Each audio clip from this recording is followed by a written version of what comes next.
इस बार जो ज़मीन सर्वे हो रहा है तो उसमें जब भी आप स्वघोषणा ऑनलाइन भरते हैं या ऑफलाइन भरते हैं तो बहुत सारे जो डॉक्यूमेंट्स है, बहुत सारा केवाला है, उसमें लोगों को ये कमेंट है, ये सवाल है कि उसमें जो नया खेसरा लिखा होता है या कहीं पे जो सर्वे हो गया है तो उसमें सर्वे का लिखा होता है, कहीं पुराना खाता खेसरा लिखा होता है।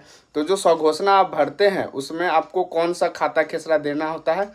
तो सबसे पहले कि जब स्वघोषणा आप भरते हैं, आपके केवाला हो, आपके जो डॉक्यूमेंट्स है उसमें अगर पुराना खेसरा भी लिखा हुआ है, नया खेसरा भी लिखा हुआ है और सर्वे का भी खेसरा लिखा हुआ है, तो आप जब भी लिखे तो वो तीनों चीज़ बट्टा करके खाता खेसरा और जो आपका रकबा है वो तीनों लिखे। जो पुराना वाला है, रकबा तो सेम ही होगा बट आपका जो खाता होगा वो और खेसरा वो अलग अलग होगा, तो उसको आप बट्टा में करके लिख दें।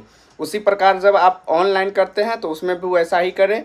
जैसे मान के चलिए कि खाता जो है वो पुराना खाता 2 नंबर है और जो पुराना और नया खाता जो है वो 4 नंबर है, तो 2/4 करेंगे। उसी प्रकार जो खेसरा है, अगर खेसरा में पुराना खेसरा जो है आपका 38 है और नया खेसरा जो है आपका 40 है, तो 38/40 कर देंगे। और उसमें भी अगर कोई सर्वे का भी लिखा हुआ है तो उसके बट्टा में जो सर्वे का खेसरा है वो लिख देंगे।